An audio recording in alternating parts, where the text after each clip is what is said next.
Whoops. Okay. Okay.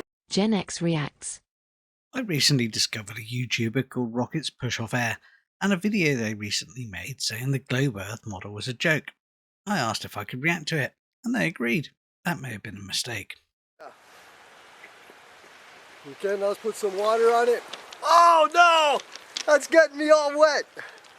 Oh my gosh. Oh my gosh, look at all that water flying off of here. Yeah, so that doesn't work very good. Hardly surprising when you seem to understand very little about centrifugal force and inertia. Even ignoring the gravity issue about your demonstration, the Earth spins very slowly, one rotation in 24 hours. Let's compare his demonstration of Earth's motion to this. So incredibly boring, slow-moving rotation, which equates to half the speed of the hour hand.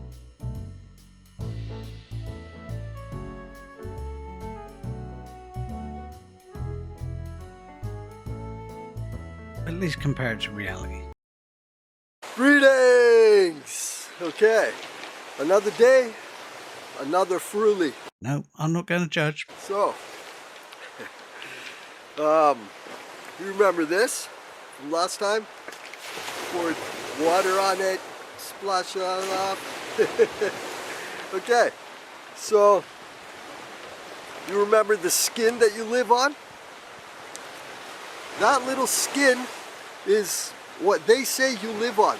That includes the Marianas Trench, Mount Everest, all the oceans, and about 20-30 miles of crust that's just all crack.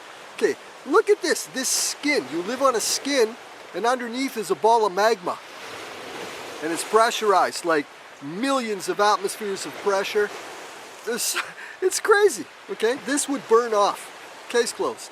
In reality, the Earth is made of various layers, the result of which means the pressure at the upper mantle is close to zero, leading to zero pressure. This whole model is just junk. It doesn't represent any of their claims except maybe the spin. And where the land masses are, including Antarctica, where the oceans are, accurate information about distances and directions. So, where's he gone? let's see. Was that it? Hello?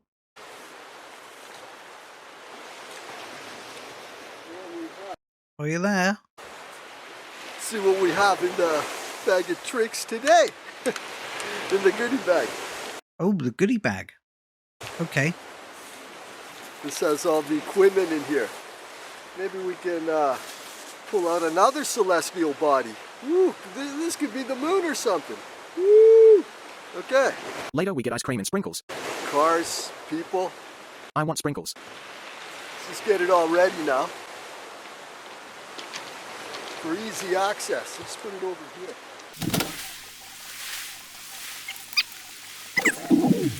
Let's take a jet fighter. Or maybe should we take the shuttle? Yeah, let's do it with the shuttle. It's just a jet plane anyways when they show it landing. It's just a jet plane. Woo!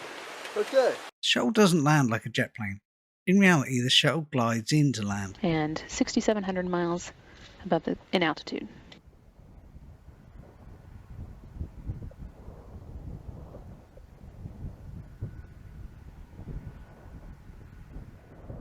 These are rocket engines and use liquid fuel.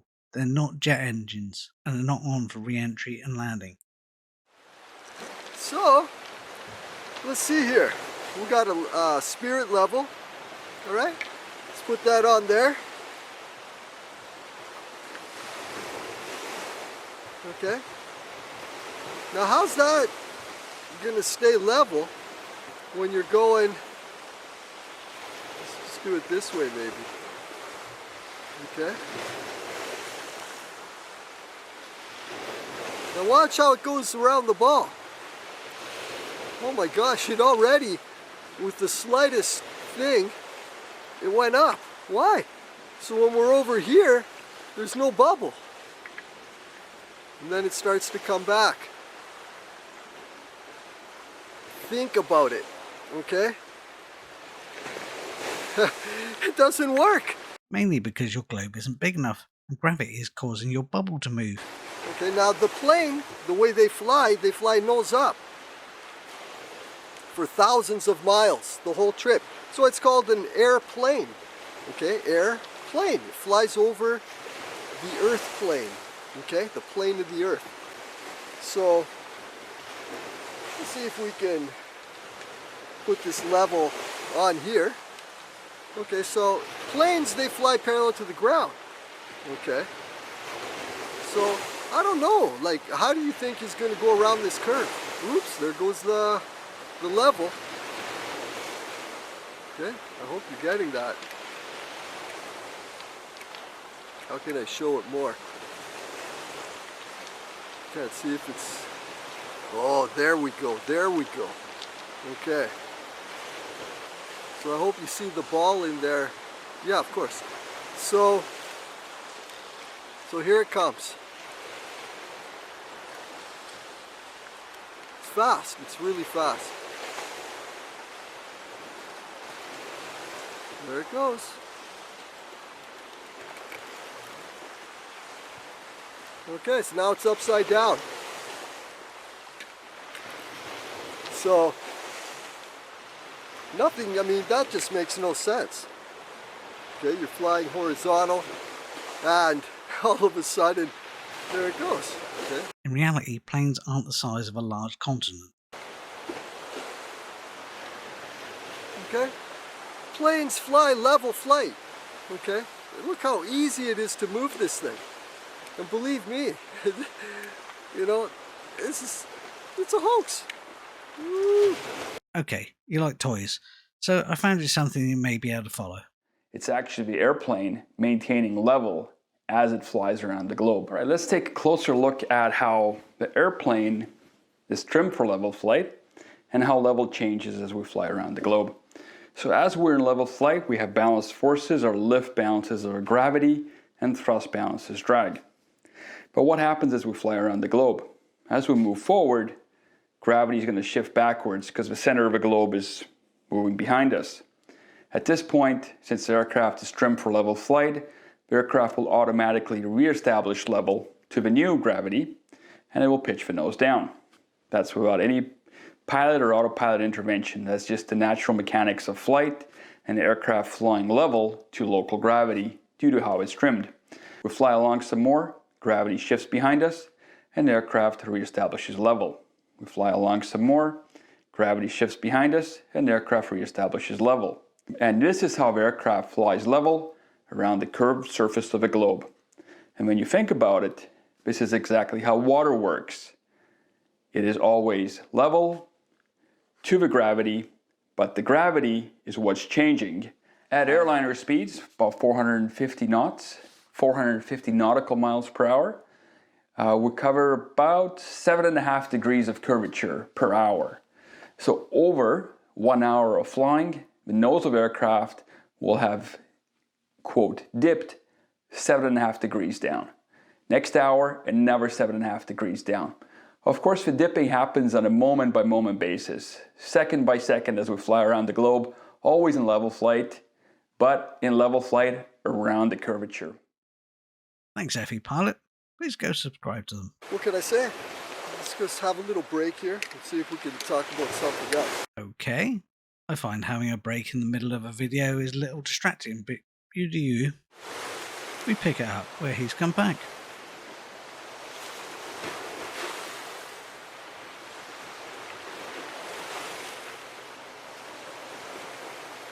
See how flat it is?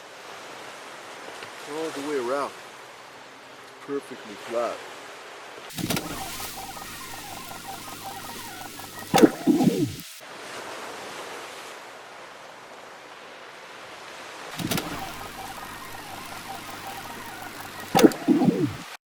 It's an horizon, something not possible on a flat Earth. Joan, please explain this in a way they will understand. Okay, you'll notice here I have a Home Depot built on the Earth. And if you put a level in this Home Depot, it'd be level. And if you went to the next Home Depot and you put a level in that one, it'd be level. And if you put it in the next one, guess what? It'd be level. Okay, so is this line curved? The answer is, well, yes, it's on a sphere.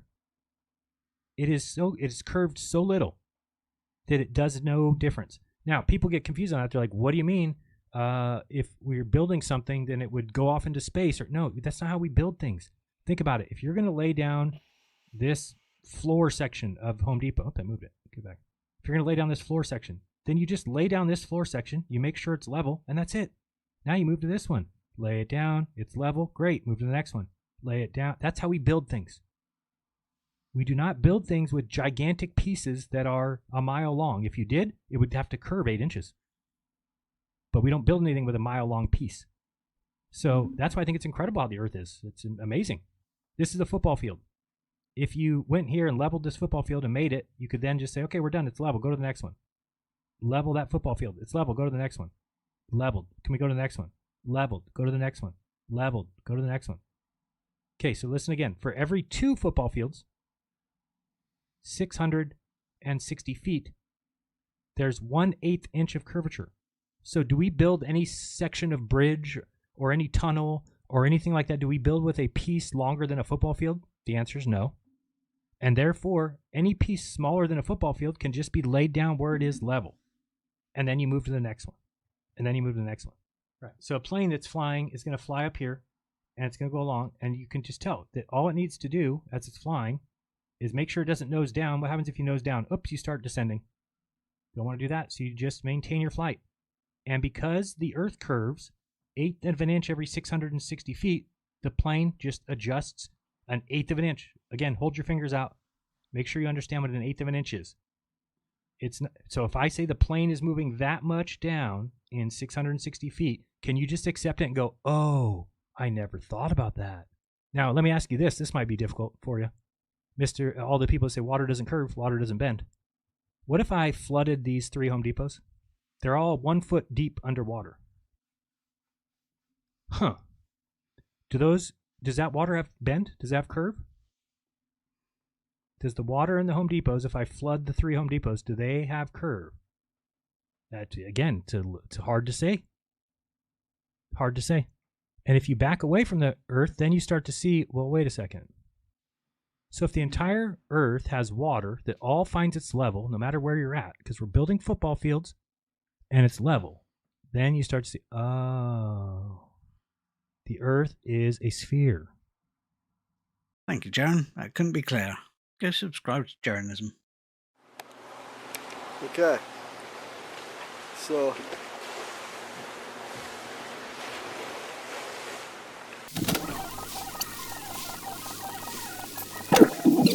I deleted the silence. but how about you're leaving from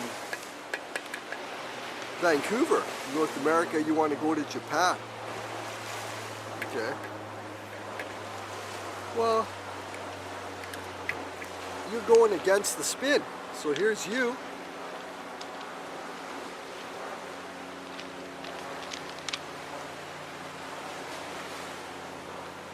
Why would it still take 10 hours to go from North America to Japan when you're flying into the spin?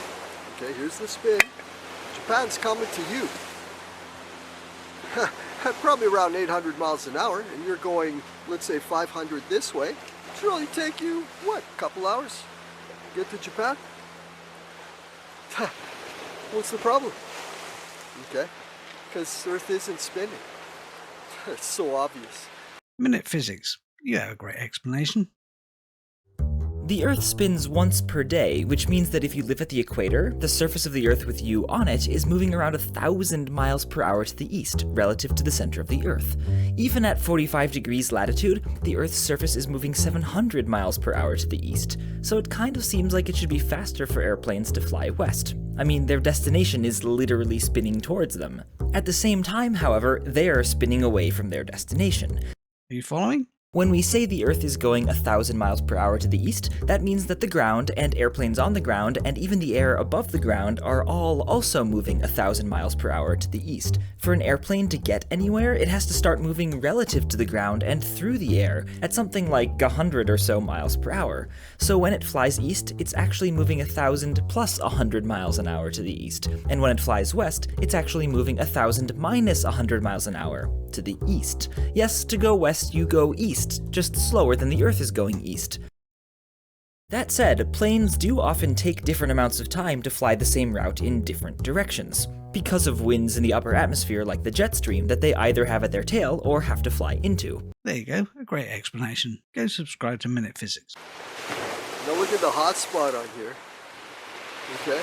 And they tell you the moon is a ball reflecting light. Well, this is about all the light you're going to get off a ball if it's reflecting. Okay? Nothing. That's it right there. That's all. So it's obviously making its own light, the moon. It's lit edge to edge. Okay, it's like a flashlight. The moonlight's cold. Okay, you put a thermometer in the moonlight at night, you'll see it's cooler than the shade. Yeah. Okay, we have a few things to deal with here, but I'll take this one. Ever wondered how the moon lights us up at night? He uses the laser to act as sunlight, and now uses a small mirror as the moon. See how the light bounces off the moon and onto Earth? That's how we see moonlight. Science is cool, right? So, not a light source, but reflected light. Now for this cold light idea of yours. During the day, temperatures rise from the heat of the sun. At night, the heat rises up, causing ambient temperatures to drop. Heat is trapped under the table and dissipates slower. Temperature reader will therefore show hotter here in the shade. Simple. We're going to put up the teacher's guide for Coriolis. Like, this is an official document. And it says, it doesn't pull the atmosphere along. It says this body, when it's up above in the air doing its thing.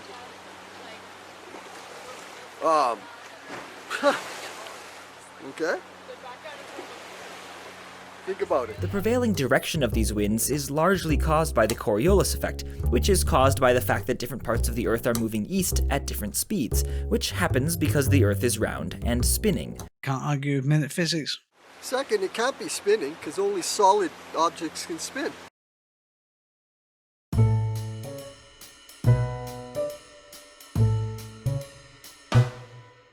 Well, that debunks that idea. This little, I'm going to call it the bionic skin. Okay, the bionic skin of the globe. What are its properties? Well, for one, even though it's cracked, okay, apparently it still has, well, take the mass of this in kilograms, put it in the equations at flat.wtf, they're right out of the textbooks, which are also there, and you'll see, you need trillions upon trillions upon trillions of psi, there's like 20 zeros of tensile strength to spin a mass like this, if it was solid, okay? Okay, so you got a skin, it's all cracked, and it's holding a ball of magma, and containing millions of atmospheres of pressure as well. No, that's nonsense. Okay, granite crumbles next to a campfire, and you think this thin little skin, in relation to all this here, 6,000 degrees Celsius, convection currents, everything, it would burn off. Okay, it would burn right off. Okay, we've explained this. Let's not repeat ourselves. So, it can't be spinning to begin with, okay? So the bionic skin has, even though it's all cracked, and it's just a thin skin, it's got trillions of psi of tensile strength. That's one of its properties. Then, yeah, that's the main property actually. And yeah, that keeps it spinning. And then of course, it's also orbiting. So that means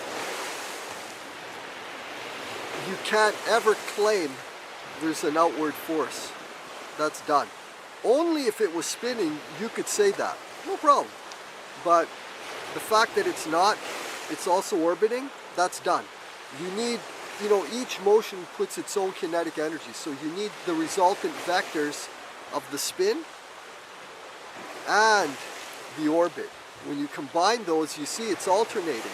Because on the one hand, it's when you're at the top of the spin here, your vector is exactly the opposite to the orbit. Okay? The orbit, you're going 67,000 miles that way, and then you got 1,000 this way. You got to subtract and get the resultant vector. Simple.